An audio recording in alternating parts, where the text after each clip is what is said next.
Hello, amazing, beautiful people. How awesome it is to see you once again this week as we are looking at relational engagement and really our relationships with ourselves, but also with others. And it all starts with us. So today I'm going to ask you, how is your relationship with yourself?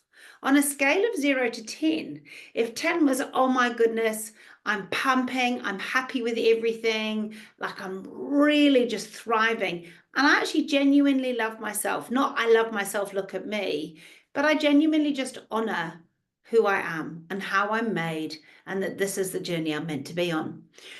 And 0 out of 10 being actually, oh, well, oh, my bum's too fat, or I've got too much around my waist, or whatever it might be. My nose is too big. Could be those kind of things. Or it might be, oh my goodness, I just don't see myself where I need to be.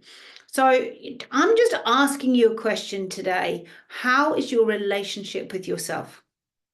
And actually, to be fair, how is your relationship with God? Because the two are actually interlinked.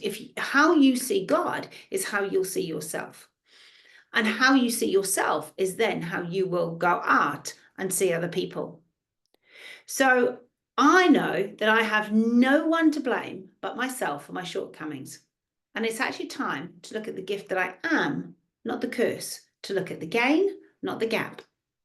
I believe many of us put ourselves down. We play small or less than, and I am the first to put my hand up for that, thinking that it's a good thing that we're letting others shine. And yes, we should let others shine. Don't get me wrong. Don't hear what I'm not saying.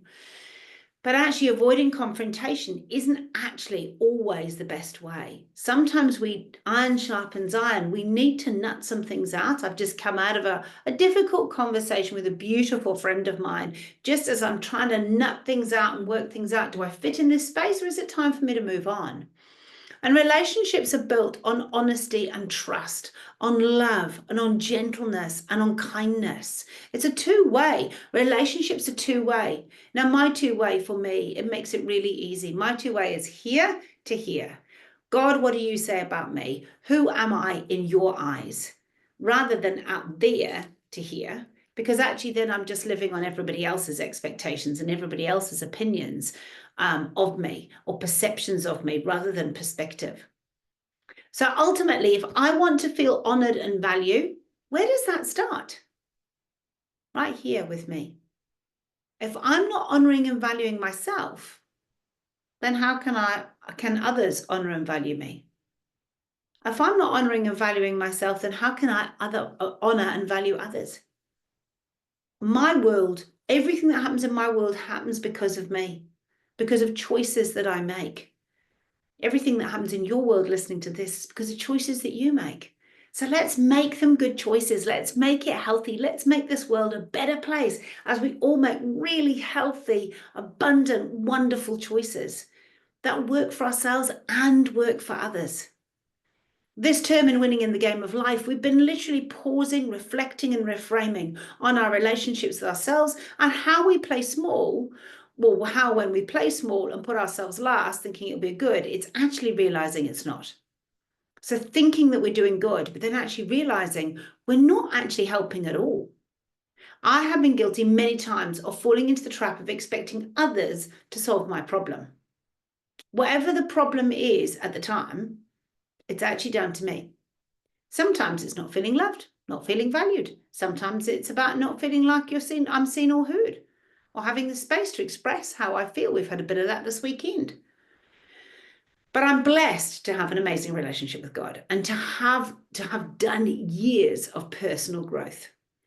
To know whenever I am upset or disgruntled with someone or something, it's never about them, it's about me. And the answer is always to reach within. And often the answer comes from within. It's often not out there, it's in here. I may well need to process with trusted friends. I may need to talk externally, go to a coach, go to a mentor, go to some people who I know have been where I've been and are on the other side, so they can help me find my answer or promise. Because I know that that answer is always attached to the problem. It's always there. But the key is knowing where and how to look. I found that many of my answers come with, or to my problems lie in the word. Words are so powerful. They can lift you up or they can break you down. And every word we speak is about ourselves. So I encourage you to speak kind, loving words over yourself today. That's not like, oh, look at me, I'm amazing at this. Not that kind of stuff. But Sally, you're kind. Sally, you're generous. Sally, you have value. Sally, you are worthy to be here. Whatever it might be, those gentle, kind words over yourself. Maybe you'll go a step further and be kind and generous to others and have kind words for somebody else. Thank you so much for making that lovely coffee for me today. Oh, you're always smiley when I come into this coffee shop. I really appreciate it. Whatever it might be, compliment them on something, or maybe just open the door for them. Or if somebody opens the door for you, graciously accept it and love that. So here are some top tips on helping to have a great relationship with yourself, or in my case, with myself. I'm sharing my tips that I've found have really helped me to not expect others to fill my bucket, but to fill my own bucket so I can pour out love onto others. And the first thing for me is taking time each morning to be kind and gentle with myself, honouring and valuing who I am and where I'm placed in this season, just to be, just quietly be, before the rush of the day. I choose to read my Bible, go for a walk, go through my self-care routine, whether that's having a shower or brushing your teeth or whatever it is for you, having a healthy breakfast. And I place myself in a space of gratitude before I enter into my workday. I'm thankful for the beautiful breakfast I've just had. I'm thankful for whatever it might be. That is how I start my day. So just taking time for myself so that when I go in and when I used to get the kids and do whatever I need to do, it's all there. I'm filled first. The second thing is to stop comparing myself to others and measure my progress against myself each day and accept that I'm exactly who I need to be and I'm running my race in my lane and grow. So each day, have I done more today? Have I improved today on yesterday? Yes, then I'm winning. Not am I different or better than anybody else, but am I better? Did I learn something? Did I have a healthy discussion with somebody? Did I move a relationship forward? Did I honor today more than I did yesterday? Whatever it might be. But am I doing my part to make the world a better place? And then the third one I've got is seeking wisdom from those I trust to give me honest, kind, and truthful advice. Not just what I want to hear or that they will agree with me, but really just, actually, Sal, I think you're off track here. I'm not sure that I see it that way, or whatever it might be. Getting those different perspectives allow me to get a much rounder picture and then place me back in rest. So when I'm in unrest or stress, I know that I've got to sort something out. When I'm at peace and rest, boom, I've got it sorted. So taking the time to be myself and learn who I am in Christ has been the most rewarding, refreshing and restorative thing that I have ever done in my life.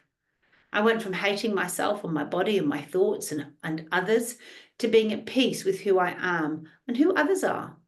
And I've genuinely gone from stress to rest. It's gold. The Great Exchange is a book that's taken me 18 months to write. It is a reflection of my first 50 years of my life, looking at it was then, reflecting on how it could be now, and then also giving you opportunities to actually have 18 coaching sessions within the book, so you can actually walk yourself through the process. So if you'd like some more information on how to live in a place of rest and ditch that stress, so you can have the most rewarding, meaningful relationship with yourself and others, then just reply yes to this and drop a comment in the chat or drop a comment in emails or whatever it is for you, because I'd love to be able to put you in contact with the book as it gets published. So I look forward to seeing you all. I really encourage you to consider your own relationship with yourself, because that will dictate all your relationships with others. If you think you can, you will. And if you think you can't, you won't. So have an amazing God bless week. Thank you.